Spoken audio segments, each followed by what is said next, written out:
એ ભૂમિની વાત છે કે જે ભૂમિની અંદર આ વસ્તુ થઈ છે ન ગમે એક ધારાસભ્ય તરીકે નહીં, એક વિસ્તારના નાગરિક તરીકે. એટલે આવા બનાવો બનતા હોય ત્યારે આપણે ખૂબ દુઃખ થતું હોય છે.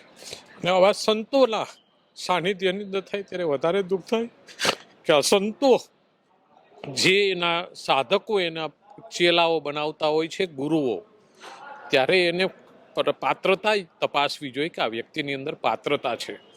જો આ પાત્રતા નહીં તપાસો ને તો તમારી પાત્રતા હવે આવનાર પેઢી કાઢી નાખશે. યુવાનો નથી માગવાના તમને, તમારી પાસે નહીં આવે. એને માતાજીમાં શ્રદ્ધા છે પણ સંતોમાં શ્રદ્ધા નહીં આવે. આ રિયાલિટી છે. એટલે આવા લોકોને સમાજમાંથી કાઢવા જોઈએ. હું તો લોકોને એવું કહું છું કે હવે જે પાખંડ કરી અને સાધુતા કરી અને સમાજને અને સનાતન ધર્મને બદનામ કરી રહ્યા છે, એવા સાધુઓ પાસે ન જવું જોઈએ. નમસ્કાર, વિશેષ ન્યૂઝ સાથે હું દિનેશ સિંધવ. સંજયભાઈ કોરડિયા મારી જોડે છે, જૂનાગઢના ધારાસભ્ય છે. ગિરનાર આપણી આસ્થાનું કેન્દ્ર છે અને અંબાજી મંદિરમાં જે બેક ટુ બેક બે ઘટનાઓ બની છે, એક તો નોનવેજ અને દારૂની પાર્ટીના વિડીયો આપણે જોયા, એ પછી દાન પેટીમાંથી જે પૈસાની ચોરી શબ્દ વાપરીશ એ જે પૂજારીઓ કરતા હતા, એ વેશમાં જે લોકો હતા, એ દ્રશ્યો જોયા. સંજયભાઈ કોરડિયા પણ જ્યારે ગિરનારની વાત આવી ત્યારે બોલે છે ખુલ્લીને, ત્યારે મને લાગે છે કે મારે એમને પૂછવું પણ જોઈએ. હજી ઘટનાઓ બને છે અને હું તો ત્યાં પત્રકારત્વ કરતો 2003-04માં, એટલે હું થોડું વ્યક્તિગત આ ઘટના લેતો હોઉં છું. એ ક્યારેક હું લાગણીશીલ બની જતો હોઉં છું. મને નથી ગમતું, કારણ કે ગિરનાર જેવી આસ્થાની કેન્દ્રમાં લોકો છે ને સંજયભાઈ ડરે છે. કહેવાતા સાધુ સંતો સામે લોકો ડરે છે. તો આખો જે ઘટનાક્રમ છે, નોનવેજ વાળો જે વિડીયો આપણે જોયો છે, દારૂની મહેફિલ, આ તો મેં તો એ વખતે લગભગ નહોતું જોયું, આ એક નવું ચાલુ થયું છે. આની પ્રતિક્રિયામાં એક ધારાસભ્ય તરીકે, તેના પ્રતિનિધિ તરીકે તમે શું કહેશો? દિનેશભાઈ, પહેલા તો તમે જે કીધું કે જે ભૂમિમાં આપણે જન્મા હોય કે આ કર્મ કર્યા હોય તો એનું આપણે ગૌરવ હોય છે, અને એ ભૂમિ વિશે કંઈ પણ થાય ને તો આપણે ગમે પણ નહીં, એ સ્વાભાવિક છે. માણસ માત્ર જેને માણસ કહેવાય ને એને ન ગમે, આ વસ્તુ ક્લિયર છે. અને કાલનો જે વિડીયો સવારનો જોયો મીડિયા અને સોશિયલ મીડિયા તરફથી, ત્યારે એક અંદરથી એવું થાય કે આવું કેમ થતું હશે, અને મા અંબાના ધામની અંદર. એટલે આપણે વધારે દુઃખ થાય કે આવા પવિત્ર સ્થળ ઉપર આવો વિચાર કેમ આવતો હશે. એટલે આપણે એવું લાગે કે નફટાઈની હદ કેને કહેવાય એ રીતનું છે. અને આવા પ્રકરણો જ્યારે બને છે, કાલે મેં ચર્ચા કરી હતી કે સંત પેલા ઋષિ પરંપરા, આ દેશ છે ઋષિનો દેશ છે. ગિરનાર છે એ પર્વત નથી, એ આસ્થાનું, સનાતન હિન્દુ ધર્મની આસ્થાનું કેન્દ્ર છે. એ આખા દેશનું કેન્દ્ર છે. એટલે એવું નથી કે આ જુનાગઢનો પર્વ છે. એટલે એનાની અંદર જે આવો બનાવો બને ત્યારે આપને ખૂબ મોટા પ્રમાણમાં દુઃખ થાય. ને જે ઋષિ પરંપરા મેં તમને કીધું કે ઋષિ પરંપરાની અંદર જ્યારે કોઈ પણ સંન્યાસી કે જ્યારે એ ઋષિ બનવા જતા ત્યારે ઋષિઓ એની પરીક્ષા લેતા, એને તપ કરતા અને પછી એની અંગીકાર કરાવતા, એને સાધના એને સિદ્ધ થાય પછી એમને ઋષિ માટે એને જે પરંપરા હોય છે એને કરાવતા. અત્યારે તો મને એવું લાગે છે કે ઘણા સાધુઓ છે, એવું નથી, સારા લોકો છે, પણ અમુક લોકો પોતાના વ્યાપ વધારવા ગમે તેવા લોકોને સંત બનાવી અને આ સંતો જે સાચા સંતો છે એને ટીલું લગાડી રહ્યા છે. અને એ આ પરંપરામાં આવનાર પેઢી સાધુ ઉપરથી ભરોસો ઉઠાડી દેશે. આ લોકો રડ્યા તમે કેમ? એ ભૂમિની વાત છે કે જે ભૂમિની અંદર આ વસ્તુ થઈ છે ન ગમે એક ધારાસભ્ય તરીકે નહીં, એક વિસ્તારના નાગરિક તરીકે. એટલે આવા બનાવો બનતા હોય ત્યારે આપણે ખૂબ દુઃખ થતું હોય છે. અને આવા સંતોના સાનિધ્યની અંદર થાય ત્યારે વધારે દુઃખ થાય કે આ સંતો જે એના સાધકો, એના ચેલાઓ બનાવતા હોય છે, ગુરુઓ, ત્યારે એને પાત્રતા તપાસવી જોઈએ કે આ વ્યક્તિની અંદર પાત્રતા છે. જો આ પાત્રતા નહીં તપાસો ને તો તમારી પાત્રતા હવે આવનાર પેઢી કાઢી નાખશે. યુવાનો નથી માગવાના તમને, તમારી પાસે નહીં આવે. એને માતાજીમાં શ્રદ્ધા છે પણ સંતોમાં શ્રદ્ધા નહીં આવે. આ રિયાલિટી છે. એટલે આવા લોકોને સમાજમાંથી કાઢવા જોઈએ. હું તો લોકોને એવું કહું છું કે હવે જે પાખંડ કરી અને સાધુતા કરી અને સમાજને અને સનાતન ધર્મને બદનામ કરી રહ્યા છે, એવા સાધુઓ પાસે ન જવું જોઈએ. આવા સાધુઓને ત્યાગ આપવો જોઈએ. આપણી સંખ્યા વધારવા માટે ગમે તેને સંન્યાસી બનાવી દઈએ, ગમે તે લોકોની સાથે એને ભગવા પહેરાવી અને ગમે ત્યારે ગમે એ કરી દઈએ અને એક વખત બોલ્યા પછી એ સંત તરીકે વસ્તુ ઉપર ઊભું રહેવું જોઈએ. પણ જ્યારે કોઈ પણ વસ્તુ છે અને હું બોલું છું, ક્યારેક મારી પણ ભૂલ હશે એવું નથી, તો વાત કરે, સ્વીકારશી. સ્વીકારવાની ક્ષમતા તો હોવી જોઈએ ને. કામ કરશે એટલે ભૂલ થશે, વાત કરશે એટલે ભૂલ થશે. અમારા પણ શબ્દો ક્યાંક થતા હશે, અમારી પણ ભૂલ થશે, એવું નથી. ભૂતકાળમાં થઈ હશે, આજે પણ થશે ને આવતીકાલે પણ થવાની છે. પણ એની સ્વીકારવાની હોય ને સમાજની અંદર એ વાત કે અમારાથી ભૂલ થઈ છે, હવે હું ભૂલ નહીં કરું. એ સંત હોય તો સંતે સ્વીકારવી પડે છે. આવા લોકો ધર્મને બદનામ કરી રહ્યા છે. લોકોએ સમજવાનો વિષય છે કે કેવા સંતો પાસે જવું. અને હું તો સંતોને વિનંતી કરું છું કે આપના જોઈ અને આ સનાતન ધર્મ ચાલ્યો છે અને આ ભારતીય જનતા પાર્ટીની ગુજરાતની સરકાર છે, એ સનાતની સરકાર છે અને એ સનાતનને આદર આપે છે, સંતોને આદર આપે છે. પણ તમે તમારી મર્યાદા ચૂકશો તો એ આદરમાંથી બહાર નીકળશો, લોકો પણ આદર નહીં કરે. અને આવનાર દિવસોની અંદર આ યુવાનો બિલકુલ બહુ મહત્વનો વિષય છે કે આ દેશની અંદર સૌથી દુનિયામાં વધારે યુવાનો આ દેશની અંદર છે અને એ આધ્યાત્મિક છે અને સંત પરંપરામાં માને છે. એને તમે એનો વિશ્વાસ તોડી રહ્યા છો. તો આવા લોકોને કાયદેસર રીતે જે પણ કાર્યવાહી થાય એ કરવી જોઈએ. કાલે જાણ્યા પછી કલેક્ટરશ્રી મંત્રીશ્રીને પણ રજૂઆત કરી છે, મુખ્યમંત્રીશ્રીને કીધું છે, એને પણ સરકારને આપ્યા છે અને કાલ કલેક્ટરે તપાસના આદેશ આપ્યા છે. તપાસ કરીને જે પણ લોકો હશે એની ઉપર કાર્યવાહી કરશે અને આવું કોઈ પણ સ્થળ અપવિત્ર ન થાય એમના માટેના તમામ સરકારો પ્રયત્ન કરશે. અને જે લોકો હશે એને કોઈ પણ ક્ષેત્રમાં ઉઘાડા પાડી અને આવી બીજી વખત કોઈ ભૂલ ન કરે એ જોવા માટેનું કામ છે. એટલે ફરીથી મારે વિનંતી છે, હજી ત્રીજી વખત બોલું છું, હું સમજુ છું છતાં પણ, કે આવી સંત પરંપરા મર્યાદાવાળી હોવી જોઈએ. અને જે પણ લોકોને તમે સંત બનાવો છો એની પહેલાં પારાશીસી માપી એનું માપ કરી અને પછી જ એને ભગવા પહેરાવો. ભગવાનની આડની અંદર આ જે કામો થઈ રહ્યા છે ઘણી જગ્યાએ એ છે. હજી કહું છું, તમામ સંતો વિશે નથી, જે લોકો કરે છે એમના માટેની વાત છે. બાકી સંત પરંપરા, સંતોને આદર કરી છે, સંતોને પ્રણામ કરી છે, એમાં આ વિષય છે. અને આપણે ભૂતકાળમાં પણ બનાવો જોયા છે. બિલકુલ પછી તમે ગમે ત્યાં બેસી જાઓ, ગમે એની સાથે ચા પી લ્યો, ગમે એની સાથે વાત કરી લ્યો, ધેટ્સ નોટ ગુડ. મિત્રો, બધા સંતોની વાત નથી, પણ એક સમય હતો કે જ્યારે સંતની વાત આવે, સનાતનની વાત આવે, ગિરનારની વાત આવે તો ક્યાંક મર્યાદા નડતી, ક્યાંક કોકને એવું લાગતું હતું કે નથી બોલવું, ક્યાંક ડર લાગતો હતો. હું વ્યક્તિગત કહું છું પત્રકાર તરીકે કે અત્યારે રિપોર્ટિંગ કરીને આવ્યો છું. બધા સંતની વાત નથી, પણ જો તમે સંત ન હોય ને તો હું પણ તમારાથી ડરતો નથી. અને માણસ રડ્યો છે.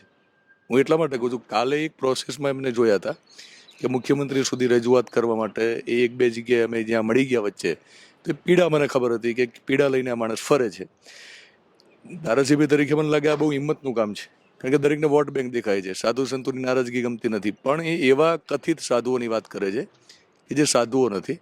બીજું, ચાદર ઘરે ના હોય ને તમારા ત્યાં એ લોકો આવે છે, ઘરે ઓઢવાની ચાદર હોતી નથી, તમને ત્યાં આવીને પૈસા મૂકે છે અને પછી જે કંઈ ચાલી રહ્યું છે, એટલે ગિરનાર ઉપર જે નજર લાગી છે ને સંજયભાઈ કોકની, એ હવે નજર ઉતારવાની જરૂર છે. દિનેશભાઈ, મને એવું લાગે છે કે કદાચ ગિરનારી મહારાજે, અંબાજીએ, દત્તાત્રેય ભગવાને અને ભોળાનાથે કદાચ આવા તત્વોને આનાથી મુક્તિ અપાવવા માટેનો કદાચ મને નિમિત્ત બનાવ્યો હોય. બની શકે. અને આ સરકાર એવી નિમિત્ત બનશે કે આ પવિત્ર સ્થળને પવિત્ર કરવા માટેના કામો કદાચ મારા હાથે કરાવવા માગતી હશે સરકાર કે લોકો કે ભગવાન, એવું મને દેખાઈ રહ્યું છે. એટલે હું તો એવું વ્યક્તિગત માનું છું. અને હું તો આખા ગુજરાતમાં એક જ એવો ધારાસભ્ય, સદનસીબ ધારાસભ્ય છું કે જ્યાં 9 નાથ 64 જોગણી અને 33 કરોડ દેવી દેવતા હોય એવી એક જ ભૂમિ છે આ આખા દેશની અંદર. એ ભૂમિનું નેતૃત્વ મને જો આપ્યું હોય તો એ આ ગિરનારના દેવી દેવતાઓ અને ભગવાનના આશીર્વાદથી મળ્યું છે. એટલે મારી ફરજ છે કે એની રક્ષા કરવી. વોટ બેંક એ જુદી વાત છે, કદાચ મત આપે ન આપે, લોકો જે પણ કરે, જેને જે કરવું એ કરે, પણ મારી આસ્થા હું ન ચૂકું, મારી જવાબદારી ન ચૂકું. ને મારું ગિરનાર છે, મારા 5 વર્ષ થાય ત્યાં સુધીમાં પવિત્ર ગિરનાર થાય એવી મારી એક નેમ છે ને એમાં હું ઊંડો નહીં ઉતરું ને એ પૂરી કરીશ. સરકારને કીધું છે કેટલી બદીઓ છે અંદર. હું એટલા માટે કહું છું, જો હું નામ નથી પૂછતો, કોઈને પૂછવાય નથી, એમને બોલવાય નથી, જે છે એ સમજી લે. પણ આખો જે ઘટનાક્રમ છે એમાં વ્યક્તિગત મને એવું લાગે છે કે એક ઉપરવાળો કંઈક ગોઠવી રહ્યો છે. એવી સ્ક્રિપ્ટ છે કે એવી કંઈક ઘટનાઓ બને છે કે જેથી કરીને કંઈક શુદ્ધિકરણ થાય. આજે મુરગીકુંડનો જે આખો મામલો બહાર આવ્યો, તો કીર્તિ પટેલ જ્યારે ત્યાં ડૂબકી મારે છે અને આખો જે વિવાદ થયો તો લોકો એને બે રીતે લીધો કે ભાઈ સારું થયું કીર્તિ પટેલે ડૂબકી મારી એટલે કંઈક વિવાદ થયો ને કેટલીક વસ્તુ હવે સ્વચ્છ થશે. તો મને એવું લાગે છે કે એને ડૂબકી મારીને ઘણા બધાના પાણીમાં આપી લીધા. એટલે વિષય એ જ થાય છે કે એક એક બનાવો બનતા જાય છે ને એનાથી પવિત્રતા, તમારી અંદર સનાતનની ભાવના, સનાતનની સાથે તમારી પરંપરા છે કે સનાતનનો ઢોંગ છે, એ બધું બહાર આવી રહ્યું છે. અને કોઈ પણ મંદિર છે એ આસ્થાનું કેન્દ્ર છે, ત્યાં સેવાનો ભાવ હોવો જોઈએ, ત્યાં પૈસા કમાવાનો ભાવ ન હોવો જોઈએ. આ બધા ખેલો જે થઈ રહ્યા છે ને એની અંદર એક એક, હું તો એવું કહું માનું છું કે આ ભોળાનાથ, મા અંબા અને ભગવાન દત્ત આ બધા ભેગા મળી અને આ બધું જે પણ જે થઈ રહ્યું છે એ બહાર કરી રહ્યા છે.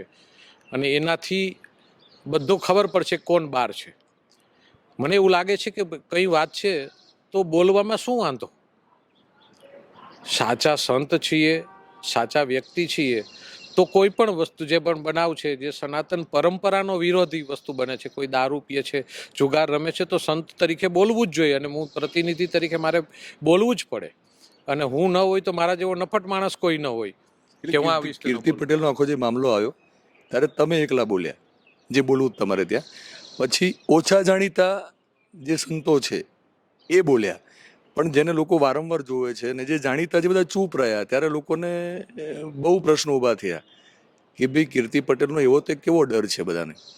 તો દિનેશભાઈ, એ જ વસ્તુ છે કે જે પણ વસ્તુ છે, કોઈ પણ બનાવ બની છે, આજે મેં કીધું કે આ વસ્તુ ખોટી છે, કાર્યવાહી થવી જોઈએ, આવું ન ચાલે, બરાબર છે. અને કદાચ મારી ભૂલ હશે તો બોલે ને કે આ કર્યું છે, અને હશે તો હું સ્વીકારી લઈશ ને.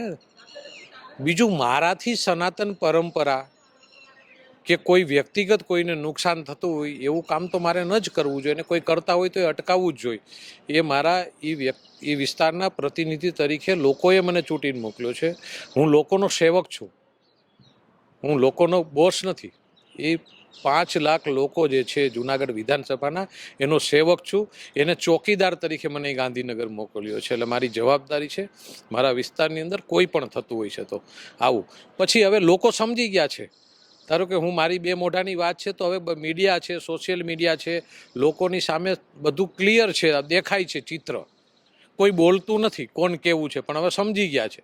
અને લોકોએ મેં તમને કીધું એમ કે કાલ સવારે ક્યાં પગે લાગુ ને એ પણ વિચાર કરશે. એટલે આપણે જોવું જોઈએ કે મારી આસ્થા છે, હું એક સંત છું, તો મારે સંત તરીકે મારે કેટલી મર્યાદા પાળવી જોઈએ, મારે ક્યાં બોલવું જોઈએ. હતા ઘણા, ગોપાલનજી બાપુ હતા, આપણે યાદ કરીએ આજે એને, કે ગમે ત્યારે હોય, ગમે સરકાર હોય તો પણ બોલતા, સરકારની સામે બોલતા, પણ એ સનાતન માટે બોલતા. એટલે આજે આપણે યાદ કરીએ એવા સંતો લગડે જ. કેટલા સાચા સંતો છે તળેટીમાં? એ તો સર્ટિફિકેટ તો લોકોએ આપવાની જરૂર છે. મારે કોઈને હું કઈ એવો હું એટલા માટે નથી કે સંજયભાઈ વિવાદ નથી કરું, એટલા માટે સવાલ કરું છું કે આપણે કહીએ કે ગમે ત્યારે ગમે તેમાં નમી ના જશો. કારણ કે કીર્તિ પટેલ નિમિત્ત બની, મને એવું લાગે છે એને ડૂબકી મારીને છે ને ઘણા બધાનું પાણી માપી લીધું છે. દિનેશભાઈ, હું કોઈ એવો એને વ્યક્તિ આપણે નથી. સમર્થન નથી કરતા કીર્તિ પટેલ, પણ એ ભલે નિમિત્ત બની. તમે કીધું ને કે આ ઘટનાક્રમ એવા બની રહ્યા છે, કોઈક નિમિત્ત બને છે, પણ કંઈક સ્વચ્છ થઈ રહ્યું છે. નહીં, એટલે વિષય એ છે, હું કોઈ એવો વ્યક્તિ નથી કે હું કોઈ સંતને સર્ટિફિકેટ આપી શકું. મારી કોઈ એવી હેસિયત નથી કે હું કોઈ સંતને ખરાબ પણ કહી શકું અને સર્ટિફિકેટ આપી શકું. હું મારી વાત સાચી કહું છું.